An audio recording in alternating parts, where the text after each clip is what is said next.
Hello and welcome to VAJ home packers. இன்னைக்கு வீடியோவில் ஒரு சிம்பிளான ஈஸியான பிகினர்ஸு கூட செய்ய முடிகிற ஒரு பேட்டர்ன், அதாவது இந்த வேவ் பேட்டர்ன் எப்படி நம்ம விப்டு க்ரீமில் பண்ணலாம் அப்படிங்கிறத நான் இன்னைக்கு வீடியோவில் சொல்ல போகிறேன். இதில் நான் வேறு எந்த எக்ஸ்ட்ரா டெக்கரேஷனும் இன்க்ளூட் பண்ணலை. ஏன்னா இந்த மெர்மைடு தீம் கேக்கு டெக்கரேஷன் எல்லாமே நான் ஃபுல்லாக ஆல்ரெடி அப்லோட் பண்ணியிருக்கேன் ஒரு விலாகில்.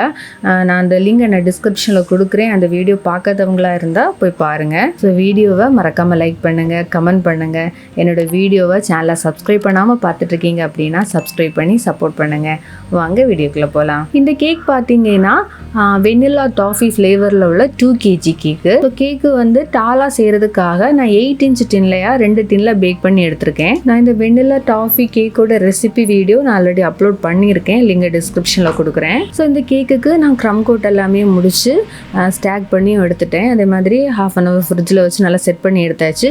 அப்புறமா இன்னொரு விஷயம், இதில் வந்து டால் கேக் அப்படிங்கிறதுனால ஸ்கியூவர்ஸ் வந்து நான் இன்சர்ட் பண்ணியிருக்கேன். ஸோ நம்ம வந்து இந்த சி தீமில் பண்ணுறதுனால இந்த க்ரீமோட கலரும் வந்து அந்த ஒரு சி கலர், அதாவது அக்வா கலரில் வந்து செய்தெடுக்கணும். அதுக்காக நான் க்ரீன் அண்ட் ஐஸ் ப்ளூ கலரோட காம்பினேஷனில் தான் பண்ணியிருக்கேன்.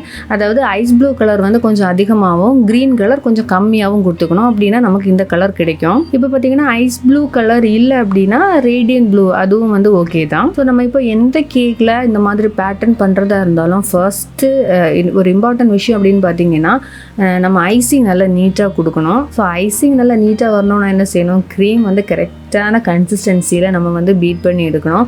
நான் அது கரெக்டாக எப்படி பீட் பண்ணுங்கிற வீடியோ ஆல்ரெடி அப்லோட் பண்ணியிருக்கேன். நம்ம விப் பண்ண க்ரீம் கரெக்டான கன்சிஸ்டன்சியில் இருந்தாலே நமக்கு வந்து நீட்டாக ஐசிங் பண்ணிக்க முடியும்.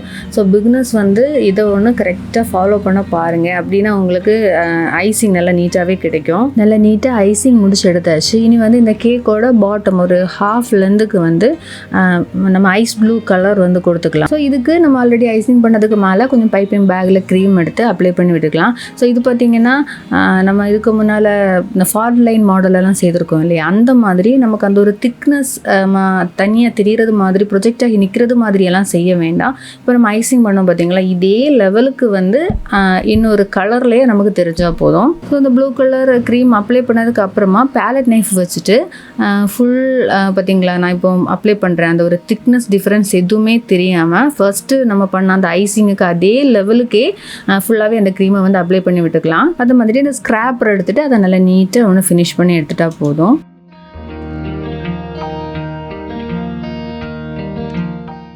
அதுக்கப்புறமா அந்த பேலட் நைஃப்பில் கொஞ்சமாக க்ரீம் எடுத்துகிட்டு அங்கே இங்கேயா லைட்டாக டச் பண்ணி விட்டால் போதும். அதாவது அந்த கலர் வந்து மிக்ஸ்டாக இருக்கிறது மாதிரியே காமிக்கிறதுக்கு. ஸோ இந்த வேவ் பேட்டர்ன் போடுறதுக்கு நமக்கு இந்த பேலட் நைஃபே போதும். வேறு எந்த ஸ்பெஷல் டூல்ஸு ஸ்க்ராப்பர்ஸ் எதுவுமே தேவையில்லை. ஸோ இந்த பேலட் நைஃபை நம்ம ஐசிங் பண்ணதுக்கு மேலே லைட்டாக பிடிச்சிக்கணும். ரொம்ப அழுத்தி பிடிக்கக்கூடாது, அப்படின்னா பேலட் நைஃப் வந்து உள்ளே போயிடும். ஸோ இந்த மாதிரி லைட்டாக பிடிச்சிட்டு டேன் டேபிளை ரொட்டேட் பண்ணி விட்டால் போதும். அதே மாதிரி நம்ம பேலட் நைஃப் வச்சுட்டு அந்த ஒரு வேவ் பேட்டர்ன் வந்து ட்ரா பண்ணி விடணும். கேக்கோட ஃபுல் ஹைட்டுக்கும் இதே சேம் பேட்டர்னை வந்து செய்து விடணும். ஐசிங் முடிச்ச உடனேயே இந்த பேட்டர்ன் ட்ரா பண்ண ஸ்டார்ட் பண்ணும். அப்போ தான் அந்த க்ரீம் நல்லா ஸ்மூத்தாகவே இருக்கும். ஸோ பார்த்தீங்களா, இந்த அளவுக்கு ரொம்ப சிம்பிள் தான். நீங்களும் வந்து ட்ரை பண்ணி பார்க்கணும், சரிங்களா? இந்த மாதிரி நார்மலாக ஏதாவது கேக்கெல்லாம் செய்யும்போது கூட ஒயிட் கலர் க்ரீம்லேயே செய்வீங்களே, இந்த மாதிரி பேட்டர்ன் வந்து ட்ரா பண்ணி பாருங்கள். இந்த பேட்டர்ன் போட்டுட்டு சின்ன ஃப்ளவர்ஸ் க்ரீம்லேயே ஃப்ளவர்ஸ் பண்ணிவிட்டு கொஞ்சம் ஸ்ப்ரிங்கிள்ஸும் போட்டு விட்டாலே போதும். ஸோ கஸ்டமர்ஸுக்கும் புதுசான ஒரு டெக்கரேஷன் நீங்கள் செய்து கொடுத்தது மாதிரி இருக்கும்.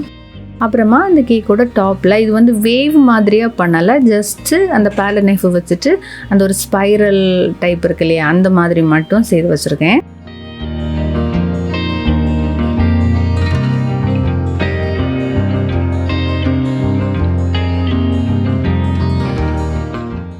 ஸோ லாஸ்ட்டாக அந்த கேக்குக்கு மேலே உள்ள டெக்கரேஷன்ஸ் வந்து லைட்டாக பண்ணிக்கலாம். நான் ஜஸ்ட் அந்த வீடியோ மட்டும் காமிக்கிறேன், எக்ஸ்பிளைன் எல்லாம் பண்ணலை. அப்புறம் இந்த ஒரு விஷயம், இது வந்து இப்போ நம்ம கேக்குக்கு மேலே இந்த மாதிரியான டாப்பர்ஸ் எல்லாம் வைக்கும்போது அது கீழே கொடுக்குற ஸ்டிக்கு வந்து நல்லா ஹைட்டாக கொடுக்கணும். ஏன்னா டாப்பர் வந்து ஃபாண்டன் வெயிட் இருக்கும் இல்லையா, அதை வந்து ஹோல்ட் பண்ணி நிற்கணும்னா நல்ல லென்த்தாக கொடுக்கணும். அந்த லென்த் வந்து கம்மியாக கொடுத்தோம் அப்படின்னா கொஞ்சம் நேரத்தில் நம்ம ட்ராவல் பண்ணி போகிற டைம்லேயே ஷேக் ஆகும்போது அந்த டாப்பர்ஸ் வந்து விழுந்துடும்.